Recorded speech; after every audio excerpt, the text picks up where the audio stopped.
Bem-vindas e bem-vindos ao É Apenas Fumaça, onde se fala sobre a sociedade com quem quer falar sobre ela. Eu sou o Ricardo Ribeiro. Eu sou o Pedro Santos. Hoje temos como convidado Miguel Carvalho, jornalista, grande repórter na revista Visão, passou pelo Diário de Notícias e pelo Independente, sempre nas redações do Porto, onde nasceu. Ganhou diversos prémios, tendo recebido em 2009 o importante galardão do jornalismo em Portugal, o mais importante até, o grande Prémio Gazeta do Clube de Jornalistas, com o trabalho Os Segredos do Barro Branco. É um orgulhoso portuense e um portista orgulhoso. É também autor do livro Quando Portugal Ardeu, Histórias e Segredos da Violência Política no pós-25 de Abril, editado pela Oficina do Livro em 2017, este ano. Bem-vindo. Obrigado.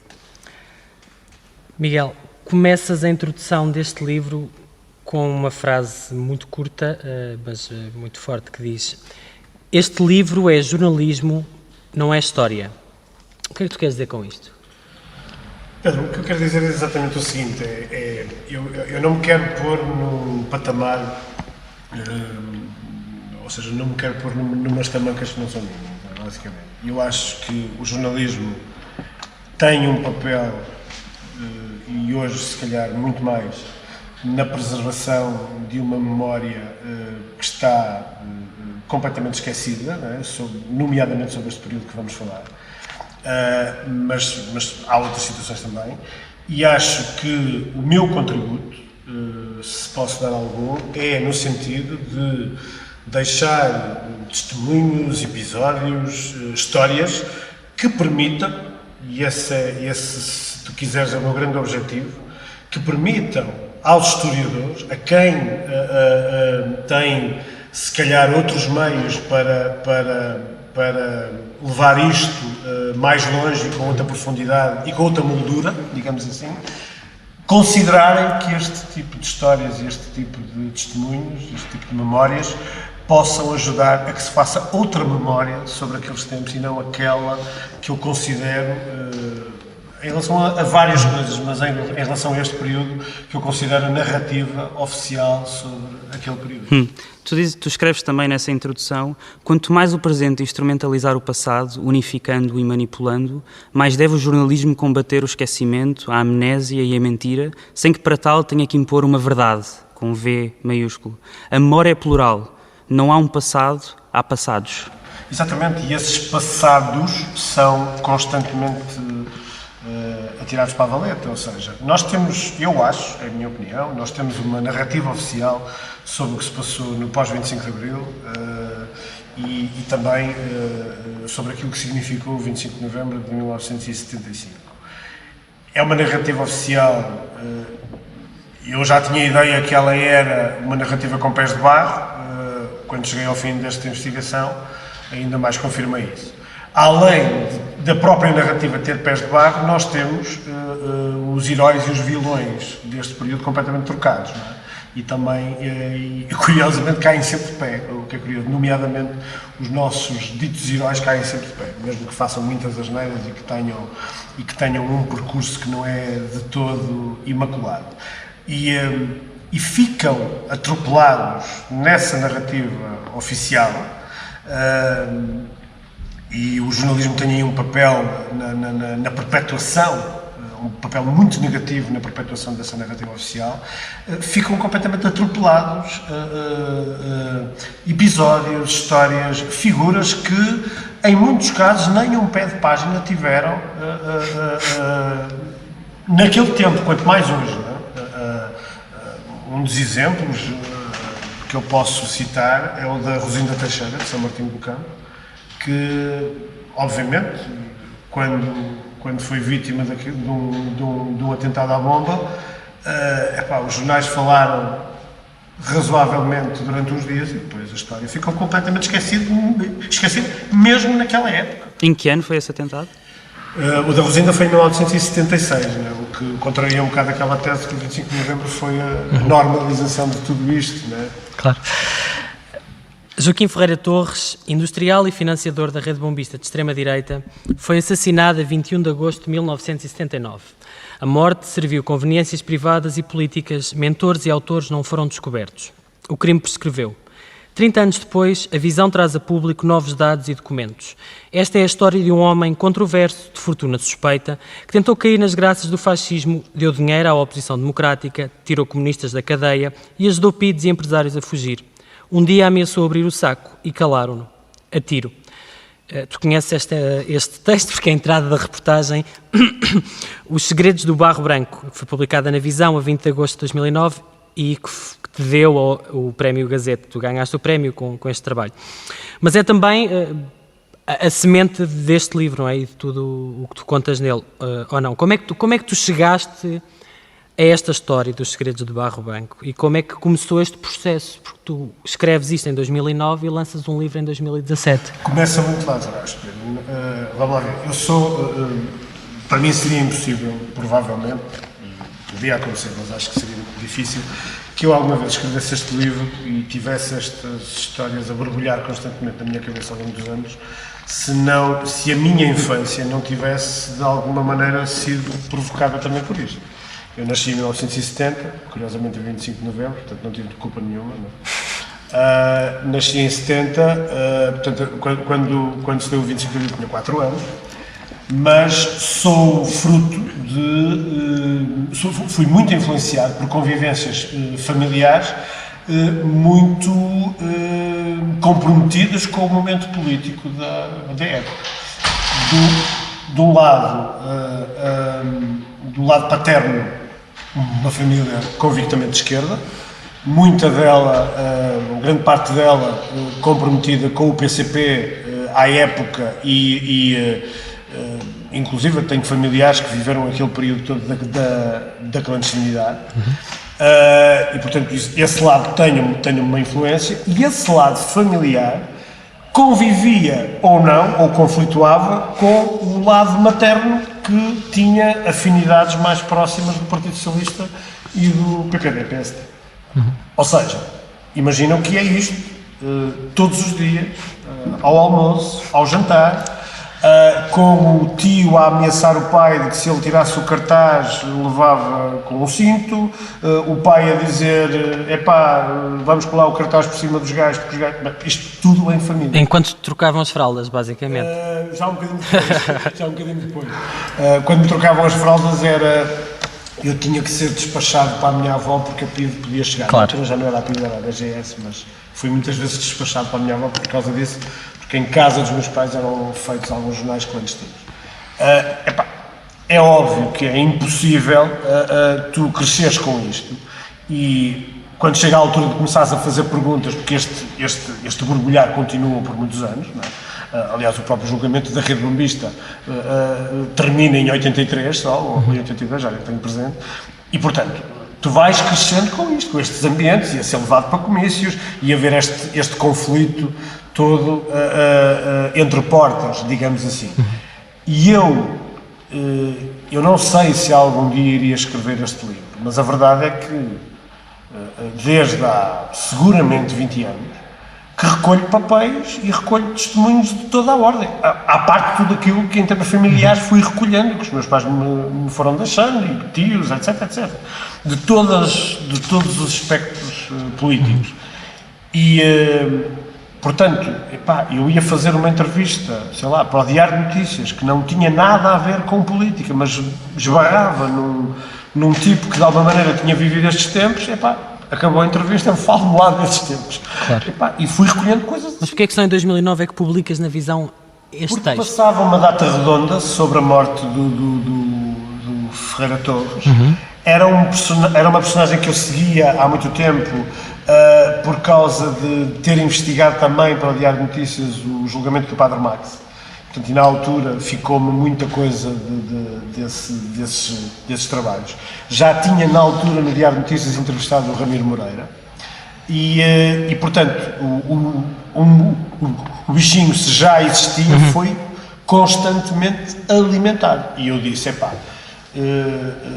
uns meses antes, vai fazer tantos anos que o homem foi assassinado, é se calhar o momento de ir perceber o que é que ainda há aí que possa ser explorado e que possa lançar pelo menos alguma luz sobre estes acontecimentos. Eu não acreditava, como tu imaginas, que ia descobrir quem é que o matou, né? Mas toda a gente me dizia, toda a gente viveu essa época. Ainda não descobriste? Ainda não. Embora o livro já dê algumas pistas um bocadinho mais concretas. Mas, e tenho eu próprio as minhas teses sobre o assunto.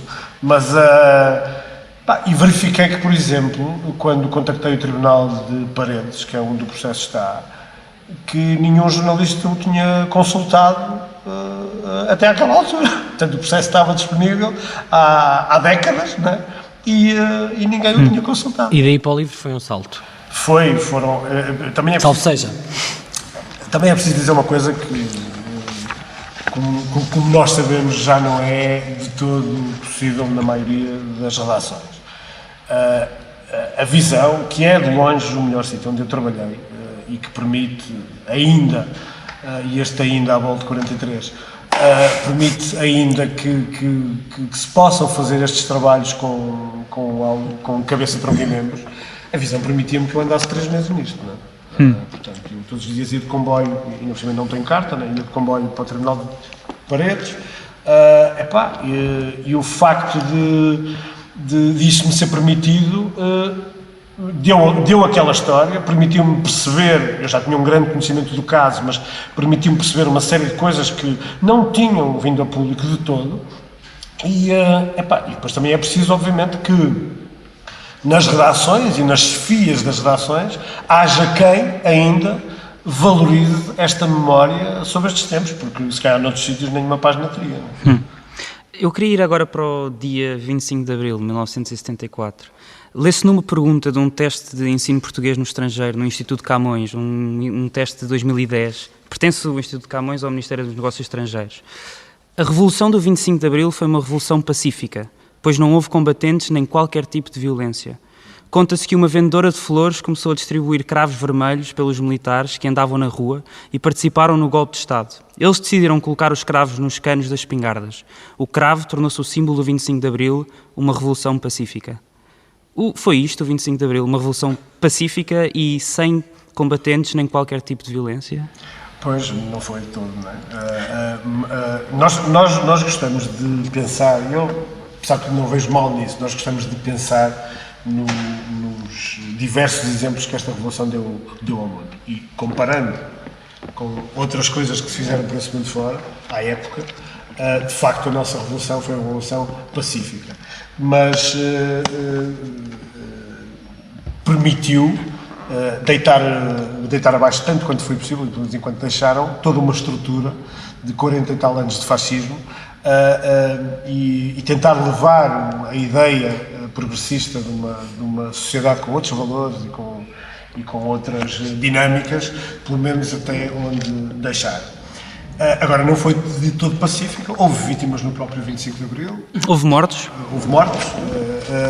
Mesmo esses mortos do dia 25 de Abril de 74 foram mortos que precisaram de algumas décadas para serem reconhecidos como tal. Ainda há pouco tempo a célebre placa no antigo edifício da PIDE não tinha sequer os nomes corretos.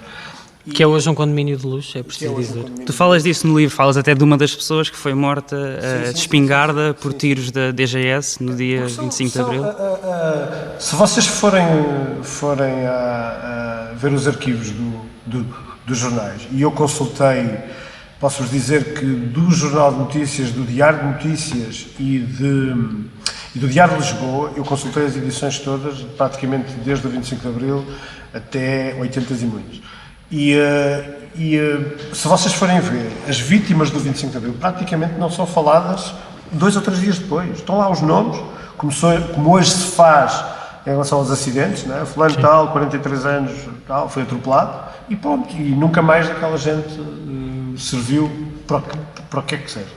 E a história com a qual eu começo o livro, que é do João Arruda, para recuperar aquilo, quer dizer, a própria família disse, mas para que é que isto interessa? Nunca ninguém lhe ligou, quer dizer, o João não é propriamente um herói, pois eu sei que não é um herói, mas era alguém que acreditava que a Revolução vinha mudar muita coisa, transformar muita coisa, morreu no próprio dia com que sonhou, não é? Que sonhou durante muitos anos, ainda estudante, E a verdade é que a história não faz justiça, não é ao João Arruda em si, é ao espírito com que muitos jovens daquela época viveram aquele dia, ou estavam a começar a viver aquele dia. E para mim foi muito importante que, sendo um livro essencialmente sobre a rede bombista, estivessem no início duas histórias que de alguma maneira mostrassem que mesmo aquele período não foi fácil, que a própria Revolução tinha dentro de si imensas contradições, que isso resultou em vítimas de diferentes tipos. E também foi uma forma de mostrar que essas contradições são... que é muito importante olhar essas contradições e esses momentos a partir do lugar que temos hoje, não é? E se calhar percebemos alguns comportamentos, se calhar percebemos porque é que alguma gente radicalizou até aos limites aquele processo e depois foi parar à Comissão Europeia. Portanto, se calhar é importante ir a esses tempos para... Estás a falar do ex-presidente... Do Dr. Durão Barroso, sim. E de outros. Lê-se no teu livro. Em Aveiro são destruídas e saqueadas as sedes do PCP e da União dos Sindicatos. Do recinto de uma fábrica abandonada, lançam-se coquetéis Molotov aos edifícios dos comunistas, onde se encontram mulheres e crianças. Cai morto o soldado Eugénio Neves, 22 anos, mas a bala fica órfã. Uma criança é atingida ao de leve nas costas. A excitadíssima turba da refrega inclui a nova União Nacional, ex-dirigentes do Partido Único da Ditadura, advogados do CDS, agitadores do MRPP e elementos do quase desconhecido ELF, não confundir com o ELP. Trata-se do Exército de Libertação de Frementelos, versão alcoolizada e de paródia do terrorismo de província, onde grupos de amigos se divertem a cortar a luz às sessões do PCP, intimidam militantes e bebem os copos à custa disso. Atrás do pano, consta que a temperatura política é esquentada pelos donos da fábrica Vulcano. No país acima do Ribatejo, acoutado unirá, durante meses, populações alarmadas e manipuladas, imigrantes, agricultores, industriais na sombra, sacerdotes, grupelhos radicais de direita, retornados, ex-PIDs, antigos legionários e velhos dirigentes do Partido Único de Salazar e Caetano. PS, PPD e CDS não erguem o ferro, mas atiçam o fogo. Rio Maior, diz Mário Soares, é um bom exemplo que pode ser seguido noutras regiões. O fósforo é socialista. Declara-se aberta a época da caça aos comunistas. O Estado Novo reciclou-se, Miguel?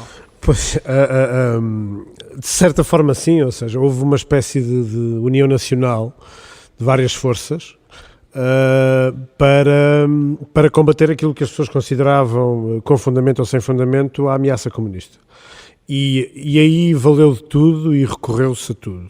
Essa frase que tu citaste do Mário Soares, em Rio Maior, é de facto, e isto é dito por muitas pessoas, e à época isso é bem visível nos jornais, essa frase é uma frase importante no sentido, por exemplo, da Igreja se envolver mais a fundo na luta contra a dita ameaça comunista. E o que é que isto quer dizer? O que é o exemplo de Rio Maior? O exemplo do Rio Maior, ou seja, foi em Rio Maior que de alguma maneira começou o verão quente, não é?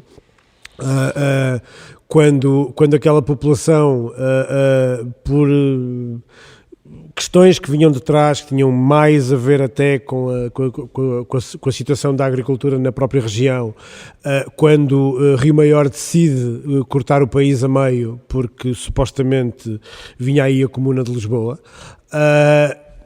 essa dinâmica é aproveitada por vários setores da direita e também da esquerda, é aproveitada a norte, a Igreja vê nisso também um exemplo a seguir, mas é quando Mário Soares se dirige à população em Rio Maior, dizendo que aquilo é um exemplo a seguir, seria um bom exemplo a seguir noutras zonas do país, é a partir daí que o norte de alguma maneira pega em armas.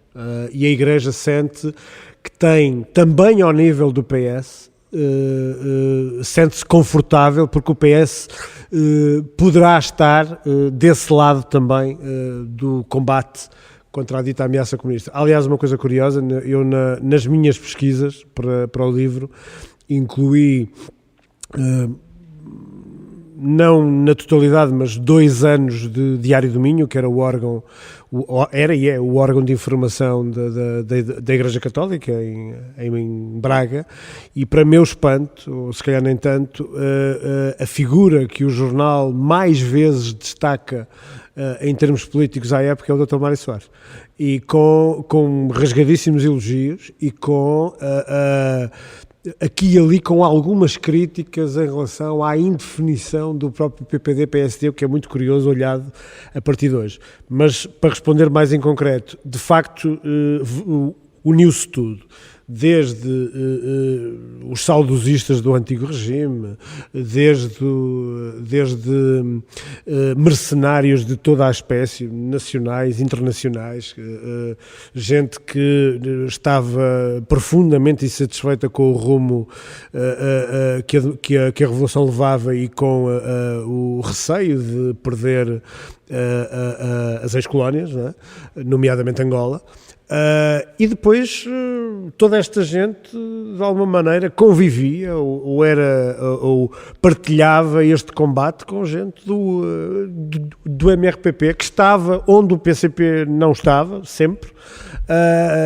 Aliás, fala-se muito ainda hoje da aliança PS-MRPP, uma aliança quase clandestina, mas hoje profundamente documentada. Portanto, valeu de tudo. Só que comunismo à época era uma coisa muito vaga, ou seja, tudo o que eu falo agora em concreto, sobretudo das populações da província mais sujeitas, mais permeáveis à campanha de 48 anos de ditadura, né, que definiu como ameaça principal o comunismo, sujeitas a essa campanha de décadas.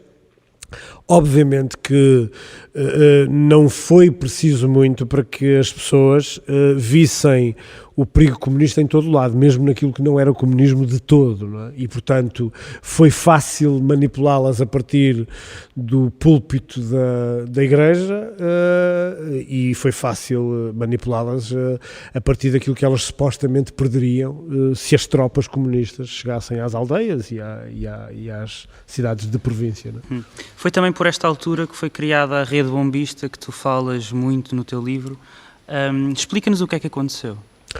Ou seja, basicamente há um conjunto de pessoas, embora a Rede Bombista seja uma coisa que pode ser definida em termos concretos. Aliás, os tribunais só não o fizeram porque não quiseram, porque o julgamento da Rede Bombista foi, e não sou eu que o digo, são alguns dos protagonistas do livro, foi uma das maiores fraudes da justiça portuguesa. Portanto, alguns dos seus financiadores e alguns dos seus mandantes claramente identificados nunca foram levados ao Banco dos Reus, nem sequer cheiraram o Banco dos Reus. E aquilo foi, digamos assim, o braço armado de tudo aquilo que estivemos a falar antes, não é? A Rede Bombista teve não só os saudosistas do antigo regime, como os mercenários, como os agitadores de capela, como muita gente, por exemplo, ligada ao Partido Socialista. Eu dou 2 exemplos. Muitas pessoas que estiveram ligadas, algumas pessoas que estiveram ligadas à estrutura de segurança do Partido Socialista, estiveram envolvidas em várias ações bombistas com mercenários do MDLP e do ELP. Portanto, a extrema-direita, a extrema-esquerda, a esquerda tocaram-se para lutar contra a dita ameaça comunista. Mas quem são essas pessoas? Há nomes? Há nomes, há vários nomes. Aliás, isto acontece num período, ou pelo menos parte disto acontece numa altura em que um dos responsáveis pela segurança, pela estrutura de segurança do Partido Socialista se chamava Manuel Alegre. Chamava-se e chama. Era gente que tinha que garantir que as sedes, as pessoas e os dirigentes não estavam em risco de vida, era isso? Não, faziam, no caso de algumas pessoas ligadas à estrutura de segurança do Partido Socialista, acontecia até o contrário, que era, há um célebre debate Álvaro Cunhal, Mário Soares, que todos sabemos, todos pelo menos já vimos algumas passagens, e curiosamente, quando termina esse debate, já à madrugada dentro, no tempo em que os debates duravam muitas horas, no final do programa é referida, creio que é um dos locutores, mas não tenho a certeza, não tenho agora presente, mas é dada a notícia de que a sede do PS em Lisboa acaba de ser alvo de um atentado bombista, no final do debate. Anos depois, muitos anos depois, vem-se a saber que a encomenda desse cocktail Molotov foi feita a próprios elementos ligados à segurança do PS, para dar a ideia de que o PS também era vítima dos assaltos às sedes. Portanto, isto aconteceu com muita frequência. Não é por acaso. Nós temos que ir não só ao que aconteceu naquela época e depois tentar ver o percurso que estas pessoas fizeram e aquilo que disseram. O Cónigo Melo, poucos anos antes de falecer, quando lhe ergueram a famosa estátua em Braga... 2 ou 3 anos, não é? Sim, agradeceu ao Dr. Mário Soares e ao governo português da altura o facto de alguma maneira, ele ter passado à história como um grande combatente pela liberdade. E ele sabe... ele sabia por experiência própria o quanto o PS tinha sido cúmplice de uma estratégia para derrotar o PCP ou aquilo que o comunismo supostamente significaria para algumas pessoas naquela época. Um dos organizadores da famosa manifestação da Igreja em Braga, em agosto de 75, que marca também o verão quente e que acaba com o assalto à sede do PCP em Braga, é liderada por um dirigente da Distrital Socialista. Portanto, todas estas vontades conduziram à rede bombista, como é óbvio. E que tipo de ações é que eram feitas? Obviamente falaste de assaltos a sedes de partidos, mas houve mortes, por exemplo? Houve mortes, houve vários mortos. Há alguns mais emblemáticos, há outros que praticamente, como eu disse, foram reduzidos a um pé de página, não é? Mas temos como mais significativos o Padre Max, em Vila Real, temos a Rosinda Teixeira, que eu já falei, em São Martinho do Campo, e temos, por exemplo, os 2 diplomatas da Embaixada de Cuba em 76. E aqui, por exemplo, nestes 3 casos, que são 3 atentados absolutamente marcantes pela frieza e pela forma metódica como são preparados, não são coisas que acontecem por dar cá aquela palha, não foi um azar, não, foram coisas... Não é uma coisa de um fanático, não é, embora houvesse muitos fanáticos, mas não é, são coisas metódicas. Acontecem, estes que eu citei, podia citar outros, mas estes que eu citei, acontecem em 1976, daí a pergunta, então o 25 de novembro não tinha pacificado tudo? O 25 de novembro de 75 não tinha dado início ao processo de normalização democrática, de pacificação do regime. Nós andamos a ouvir estes chavões. Então, como é que os atentados mais violentos, as mortes mais frias, mais calculistas, aconteceram em 76? Então, que país pacificado era este? Mas não foram só estes. Não houve um verão quente, houve vários. E houve outonos, e houve invernos quentes, e houve primaveras. Achas que o que existia era uma guerra civil?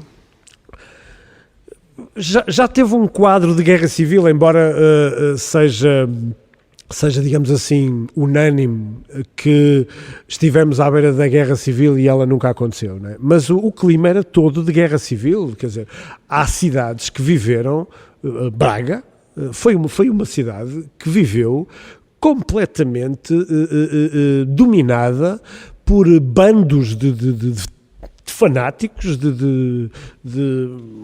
houve um bando muito famoso, os Corrécios, liderados pelo famoso Eduardo Corrécio, ainda hoje vivo, e há relatórios da Polícia Judiciária, por exemplo, que dizem que os Corrécios entravam de cavalo em alguns cafés no centro de Braga, dizendo: se há aqui comunistas têm 5 minutos para sair. A PSP abria-lhes a passagem. Portanto, eles intimidavam desde o mais humilde militante de uma força de esquerda ao dirigente mais conhecido, seja do PCP ou de outro partido mais à esquerda. Diz isso? Ia-te perguntar, porque em 75 para citar dois exemplos, havia um caldo, não é? O país estava todo a fervilhar. O Fernando Rosas, que na altura estava no MRPP, dizia: é preciso armar o povo. Tu escreveste no livro que o Emílio Guerreiro, à altura secretário-geral do PPD, disse que o PPD armará 50 mil homens se for preciso, claro. Portanto, isto não era assim tão anormal. Isto foi uma circunstância, esta rede de extrema-direita é uma coisa que surge no momento ou é um plano intencional? Ou seja, há um conjunto daquelas pessoas todas que falámos que decidem juntar para defenderem uma série de coisas em que achavam que acreditavam ou que estavam ameaçadas, ou há pessoas específicas que organizam outras para dar cabo dos comunistas, ou seja lá aquilo que for que tivesse que ver com a esquerda? Sim. Havia um alvo comum, chamado PCP. E o ELP e o MDLP, sendo coisas diferentes, tinham o mesmo alvo. O MDLP é, sobretudo, um movimento de... O que quer dizer MDLP? Movimento democrático para a libertação de Portugal. Que de democrático tinha muito pouco. Que é constituído, digamos assim, falando do núcleo duro, estamos a falar de pessoas de altíssima craveira do ponto de vista militar e até ideológico.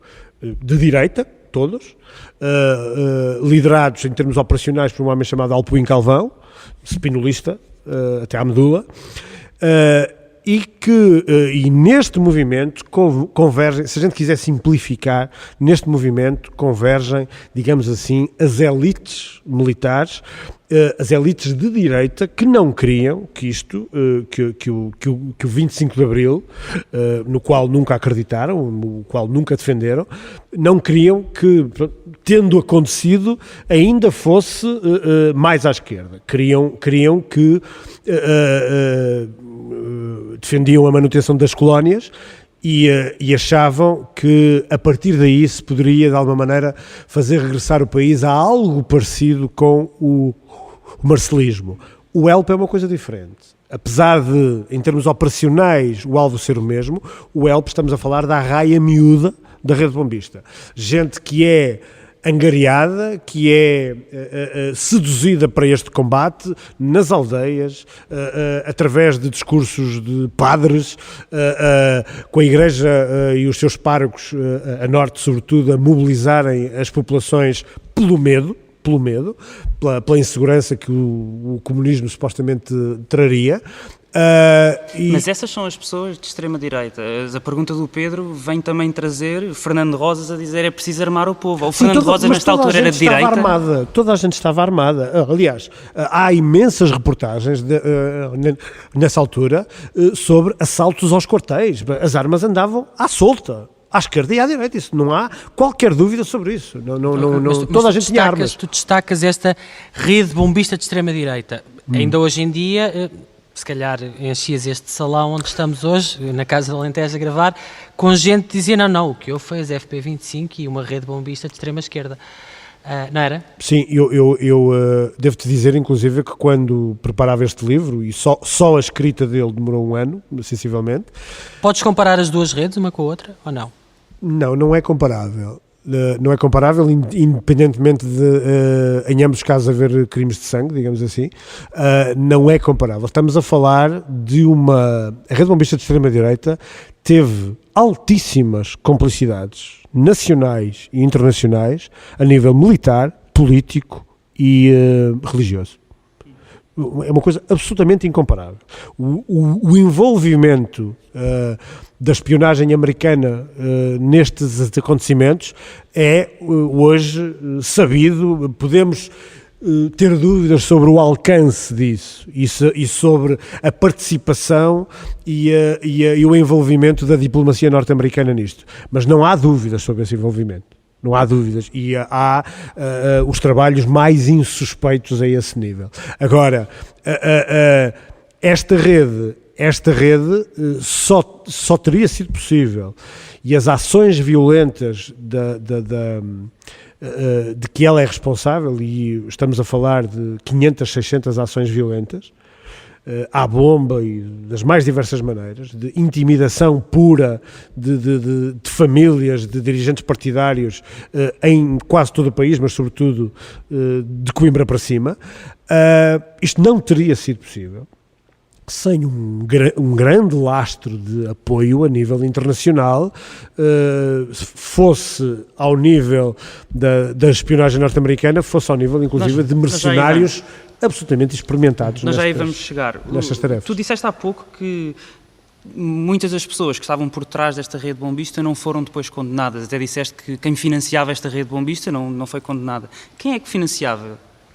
Olha, financiavam... Os de cá dentro, não é? Antes de irmos lá cá fora... Cá dentro, sim. Cá dentro tinhas também um pouco de tudo. Por exemplo, o Joaquim Ferreira Torres, uma das funções que tinha, e ele foi um dos líderes, digamos assim, da rede, era ele, a dada altura, que de alguma maneira congregava esta gente, era ele que pagava a esta gente, ou fazia chegar o dinheiro a esta gente. E isto vinha desde o simples gestor, o gerente da pequena e média empresa, ao merceeiro da aldeia, à paróquia X. Portanto, toda a gente deu, mas o grosso, obviamente que o grosso veio a nível internacional.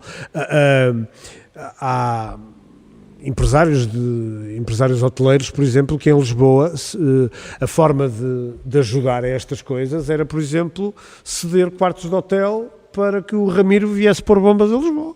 Portanto, foi o pequeno contributo que era dado no combate ao comunismo. Mas tu falas também no livro, não é, em Manuel Queiroz Pereira, Champalimau, Manuel Bolhosa, aquilo que seria uma instituição bancária que daria origem mais tarde ao BES.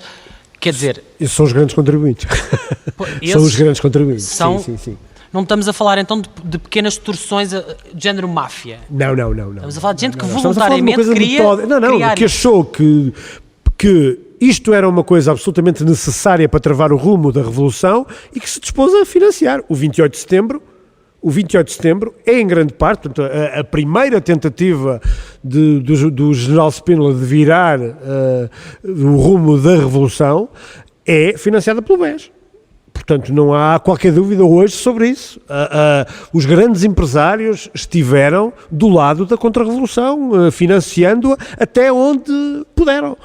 Depois, aquilo que era o serviço da arraia miúda, os Ramires Moreiras desta vida, os homens que ficavam satisfeitos e ingenuamente ou não achavam que estavam a servir a pátria e o futuro da pátria, pondo bombas e assaltando sedes ou incendiando sedes, eram pagos por outra arraia miúda como eles, ou pelo pequeno e médio empresário. Mas toda a estrutura que, ainda que contradições, fez este combate, no grosso, foi apoio nacional de banqueiros, de grandes empresários e apoio internacional, nomeadamente dos Estados Unidos da América.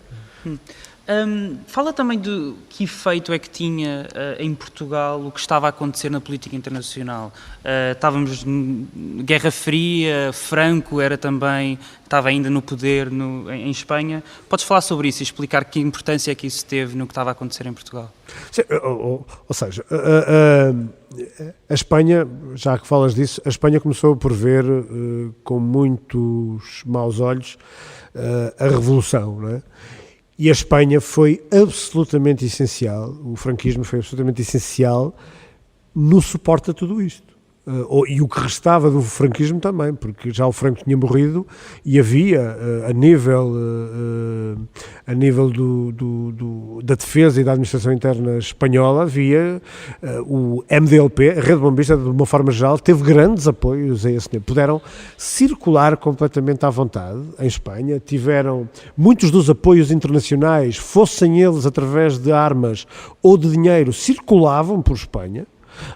A Espanha acolheu de braços abertos muitas pessoas que foram importantes no sentido de canalizar apoios para o ELP e para o MDLP. Portanto, a Espanha foi um suporte importante até para evitar que lhe acontecesse o mesmo que estava a acontecer em Portugal. Depois tens setores ligados à espionagem francesa, que também tiveram aqui um papel muito importante e com algumas ramificações para a CIA, pessoas que estiveram envolvidas na tentativa de invasão de Cuba na Baía dos Porcos, que também foram operacionais, que trabalharam muito de perto com a rede bombista.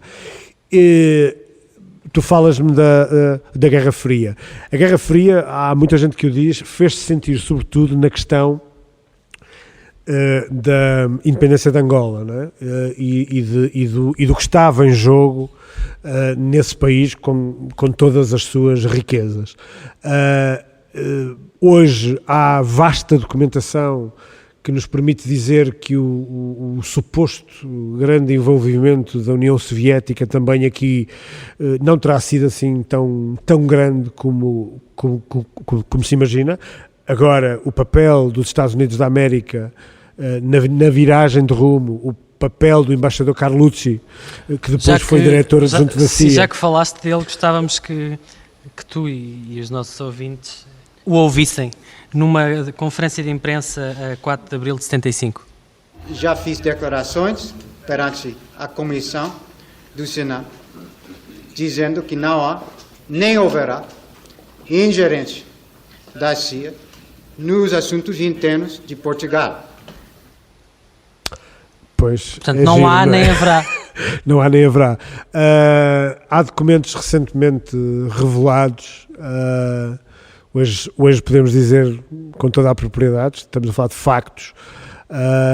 Aliás, o Dr. Carlucci já disse, ele próprio já admitiu em várias entrevistas, já confirmou em várias entrevistas aquilo que é o contrário do que acabamos de ouvir. Ele que na altura era embaixador dos Estados Unidos em Portugal e passado 3 anos passou a diretor da CIA. Da CIA. Ele disse... Negando nesta conferência de imprensa ser um agente da CIA, dizendo que nunca na vida isso poderia ser possível. Mas o Dr. Mário Soares também negou, quase até à morte, digamos, que alguma vez o Partido Socialista tivesse sido financiado pela CIA. De facto, nós não temos provas de que o PS foi financiado pela CIA, mas que as verbas foram todas canalizadas por essas vias, hoje já não oferece dúvidas. O Dr. Carlucci disse a investigadores portugueses que a CIA em Portugal cumpriu as ordens que ele lhe dava.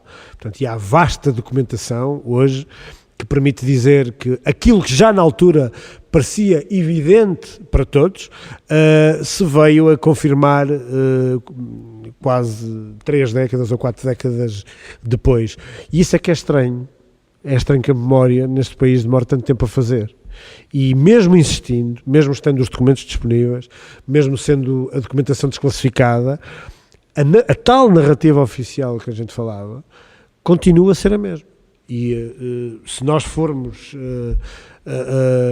falarmos com o cidadão português médio, minimamente interessado nestas questões, continuamos a ouvir a narrativa do costume. O 25 de novembro de 75 foi a data que libertou este país da ameaça comunista, que travou a ditadura comunista. O PS nunca foi financiado pela CIA, os americanos é que nos ajudaram a conquistar a liberdade e a democracia, e portanto nós ouvimos isto até à exaustão. A historiadora Raquel Varela, na introdução do seu livro História do Povo na Revolução Portuguesa 1974-1975, diz o seguinte: a queda do quinto governo não é o fim da revolução, mas justamente o início da crise revolucionária, ou seja, o momento em que os de cima, MFA, PPD, PCP, PS, coligados ou não, deixaram de conseguir governar, sendo que os de baixo, já desde abril de 74, tinham mostrado não querer ser governados. Estado e Revolução nunca estiveram juntos em 1974-75. A Revolução construiu-se contra o Estado. A Joana Lopes, que é uma ativista antifascista que viveu o período revolucionário e que no episódio que fizemos especial sobre o 25 de Abril, as histórias que a história não conta, disse-nos o seguinte. Realmente é verdade, tudo era possível, faz parte de um período revolucionário com uma certa utopia, mas havia um ambiente, é muito difícil dar isto e realmente fala-se muito pouco disto. Acreditou-se de facto que este país ia ser um país socialista a sério. Acreditou-se de facto. E o acreditou-se, o se é quem? É evidentemente toda a esquerda, uma grande parte da população. Em muitas coisas que foram ditas, porque houve um surto de civismo que realmente, infelizmente, praticamente desapareceu, foi esmorecendo e hoje quase que não existe, em parte alguma, mas era de facto, houve a grande convicção e as pessoas não pensavam se era lá possível, e mesmo as mais politizadas, posso falar por mim, pensava-se lá se a Rússia ia tirar o tapete ao PC por causa da Guerra Fria, depois veio-se a saber, na altura, e havia quem soubesse, mas as pessoas que se moviam-se realmente por fazer disto uma sociedade socialista a sério. Mas que era muito cubano, eu sabia perguntar se era cubano, seja o que não era. Tinha sido tão extraordinário o 25 de Abril que parecia que realmente não havia nenhuma razão para que não fosse possível fazer algo completamente novo aqui. É um bocado diferente daquilo que temos estado a falar, não é? Há aqui dois mundos muito distintos. Eu não partilho nada a ideia de que toda a gente queria um país socialista. Aliás, eu acho que uma das coisas que feriu de morte a Revolução, de alguma maneira, com todo o espírito com que, independentemente de todo o espírito com que as pessoas estavam de melhoria das suas vidas, de viver numa sociedade mais justa e equilibrada, independentemente disso, o que começa por ferir de morte a Revolução é não perceber que o país é todo ele muito diferente e uma grande parte dele, por muito que tivesse as suas noções de justiça, de equilíbrio e que soubesse minimamente dizer o que é que significava ter uma vida melhor, a verdade é que essa gente era muito permeável a manipulações de vara ordem. E uma das coisas, por exemplo, que os militares envolvidos nas campanhas de dinamização cultural no norte do país, sobretudo, que foi onde a Revolução se perdeu, eles próprios diziam que não era possível, digamos assim, em tempo útil, que aquela gente, digamos assim, como eles diziam, passasse para o nosso lado. Não? Tinham sido muitos anos de salazarismo, de ditadura, as pessoas, ainda por cima, por tradição, por comodismo, o que se quiser, muito arraigadas, muito ciosas do seu pedaço de terreno, muito ciosas dos seus bens, não compreenderiam rapidamente que isto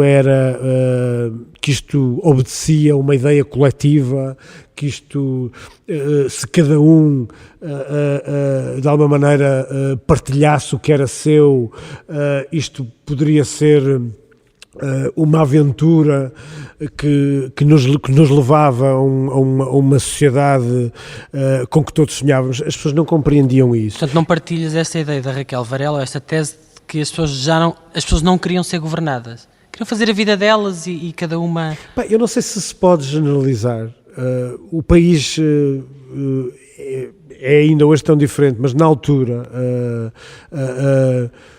tu saías, isto descrevem as pessoas, eu não tinha obviamente idade para falar com conhecimento de causa, mas o que me descrevem muitas das pessoas que viveram estes tempos e que isso está vertido para muitas páginas de jornais, tu saías do Porto, entravas em Braga e era outro país.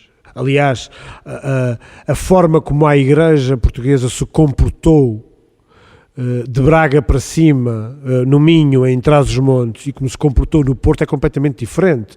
O Dom António Ferreira Gomes, o Bispo do Porto, teve, naquela altura, uma postura completamente ao contrário daquilo que era a postura da Igreja a norte. Aliás, foi... Tanto que era um escardalho, não é? Era considerado um escardalho. Aliás, se vocês forem ver algumas das intervenções públicas dele na altura, inclusive junto de leigos, aquilo hoje seria considerado um discurso de extrema-esquerda. Ele quase que pede à Igreja Portuguesa que peça perdão pela sua cumplicidade com o salazarismo. Portanto, estamos a falar de países diferentes e, de alguma maneira, mesmo com toda a boa vontade e com a importância que, por exemplo, tiveram as campanhas de dinamização, foram muito importantes e são bastante injustiçadas ainda hoje, a verdade é que aqueles militares, ingenuamente também, mal preparados também em muitos casos, estavam a falar para um país que já não os ouvia, porque entretanto havia 48 anos para trás e já lá tinham, aquela gente já lá tinha as pessoas que os faziam emprenhar pelos ouvidos. O Edmundo Pedro, neste momento com 99 anos, ex-preso político no campo de concentração do Tarrafal, ex-deputado da Assembleia também, disse ao jornal Ali em fevereiro de 2017: o Mário Soares teve um papel histórico fundamental. Ele foi fundamental no chamado PREC para evitar que os militares de esquerda e o PCP tomassem o poder. Esse foi o seu papel histórico e o país deve-lhe isso. Deve-lhe a circunstância de não ter sucedido a uma ditadura fascista, uma ditadura comunista. Afinal, estivemos à beira de uma ditadura comunista. Eu fiz um livro com, creio eu, os protagonistas suficientes e variados que ajudam a contrariar essa tese. Ou seja, uma das figuras essenciais para esta investigação foi o Coronel Ferreira da Silva, na altura capitão, que foi o homem da Polícia Judiciária Militar que investigou a rede bombista e investigou a Polícia Judiciária Civil e a Polícia Judiciária Militar investigaram a rede bombista em circunstâncias muito difíceis e fizeram um trabalho notável. 40 e tal anos depois do 25 de Abril ainda não há um reconhecimento público do trabalho que esta gente fez, tendo as suas vidas completamente viradas do avesso. E o Coronel Ferreira da Silva, um homem que se assume neste livro de centro-direita, que esteve à beira de ser saneado a seguir ao 25 de Abril, desmente neste livro que alguma vez tínhamos estado à beira de uma ditadura de esquerda. Bem, pelo contrário. Do ponto de vista da análise militar, é isso? E não só ou só a convicção pessoal dele? Não é só convicção. Estamos a falar de um homem que reúne, talvez em termos pessoais, um dos maiores arquivos sobre este período. E que esteve, não falou de cátedra, meteu as mãos na massa. Sendo que as suas convicções, que nunca o atrapalharam nesse serviço, as suas convicções estavam na área do centro-direita, já à época. E é esse homem que diz que aquilo que Portugal viveu nessa época foi o risco de resvalar novamente para uma ditadura de direita, sequer de extrema-direita. E é o que tu achas também? Eu partilho muito essa convicção, já a tinha, confesso. Digamos que eu deixei, obviamente, uma grande margem para que a investigação me dissesse o contrário, não disse, reforçou-a. E indo diretamente à questão do Dr. Mário Soares, eu não sou daqueles que endeusa o papel do Dr. Mário Soares, sobretudo nesse período. Poderemos eventualmente elogiá-lo pelo seu combate à ditadura, que é meritório. Então, mas era um combate contra um fantasma que não existia, segundo essa tese. Pois, mas... era quase quixotesco. O Dr. Mário Soares foi tudo menos quixotesco, na minha opinião. O PS serviu, com a liderança dele, serviu, e o Dr. Edmundo Pedro sabe bastante disso, porque foi um dos homens que distribuiu armas para combater a ameaça comunista. e que foi Ele preso. que foi do PCP e, Sim, e depois do PS, foi deputado dos dois. Mas foi completamente abandonado, em pleno pré, que foi completamente abandonado pelo seu partido e completamente abandonado pelos ditos moderados ou os representantes da direita militar. Sim, ele foi apanhado a distribuir armas e disse qualquer coisa do género. Sim, mas isso era só se fosse preciso, depois a gente no final... Não, mas elas foram distribuídas. A gente traz tudo. Elas foram distribuídas. Mas o Dr. Mário Soares, a convicção com que eu fico depois deste livro, que eu reforcei com o livro, com as entrevistas que fiz, é que o Dr. Mário Soares se valeu de tudo para pôr o PS como a cabeça deste regime e atribuir ao PCP aquilo que o PCP, em grande parte, não é responsável. Digamos que o PCP teve, apesar de tremendos erros, de imensos erros que cometeu nesse período, o PCP teve nesse período as costas demasiado largas e digamos, pagou a fatura de tudo aquilo que representava uma suposta ameaça comunista. O próprio caso República, tão falado ainda hoje, e lá está com a mesma narrativa. O que é o caso República, rapidamente? O caso República é, para a narrativa oficial, continua a ser uma tentativa de assalto do PCP ao jornal República, ou seja, uma espécie de tentativa de controle do PCP dos jornais e da imprensa deste país. Está hoje provado, há vários estudos académicos que o comprovam, que nada daquilo que o Partido Socialista disse na altura e que teve a repercussão internacional que todos sabemos, é verdade. Não foi o caso República foi usado a nível internacional para que, nomeadamente os Estados Unidos, ainda mais se envolvessem na Revolução Portuguesa, ou na Contra-Revolução. Nos meses que seguiram ao 25 de Abril, o processo revolucionário radicaliza-se, com as tendências extremistas à esquerda a ganhar protagonismo. O radicalismo acentua-se numa aproximação clara ao ideário do Partido Comunista. Há uma vaga de perseguição aos opositores, tomada de bens e empresas pelos populares. Com o golpe militar falhado de 25 de novembro de 75, terminaram as tentativas da esquerda revolucionária de tomar o poder. É assim que o PREC é descrito num livro de história do 9º ano que nós consultamos. Era assim que tu explicarias ao teu filho o que foi o PREC? Não, de todo. Como é que o farias? Por acaso tenho pensado muito nisso, porque é um período tão complexo e a tal narrativa oficial está tão entranhada que a dada altura começa a ser muito difícil explicar, mesmo a pessoas da minha geração, começa a ser muito difícil explicar aquele período. Tu perguntavas-me há pouco, fazias-me a pergunta sobre a rede bombista de extrema-direita e as FPs 25. Na preparação deste livro, na investigação para este livro, eu tive obviamente que falar com alguma gente da minha geração e até relativamente politizada. Quando eu fazia perguntas ou quando discutia a questão da rede bombista, mas estás a falar das FPs? Eu disse, não, estou a falar rede bombista de extrema-direita. Mas houve uma rede bombista de extrema-direita. As pessoas ficavam completamente espantadas. Mas quem é que liderou isso? Quem é que financiou isso? Mas isso foi quando? Não sabem de todo. E explicar ao meu filho, uma criança, o que foi o PREC nesses termos é absolutamente insultuoso. Propalou-se a ideia de uma ditadura de esquerda, de um partido que por si só controlava todo o aparelho de Estado e que tentava, com fortíssimos apoios internacionais, nomeadamente da União Soviética, tentava levar este país para uma outra União Soviética ou para uma Cuba, e a verdade é que isso não corresponde de todo à verdade dos factos, independentemente, e volto a dizê-lo, de todos os excessos que foram cometidos à esquerda. E há uma pergunta que temos que fazer: se isso foi assim, se este país era tão dominado a esse nível pelo Partido Comunista Português, como é que foi possível que tivesse sido, precisamente nesse período, esse partido, a principal vítima de todos os assaltos das bombas e de toda aquela União Nacional que falávamos há pouco, como é que foi possível combater com tantos apoios e com tanta imprensa a ajudar à missa, como é que foi possível combater o PCP num país que supostamente era uma ditadura de esquerda?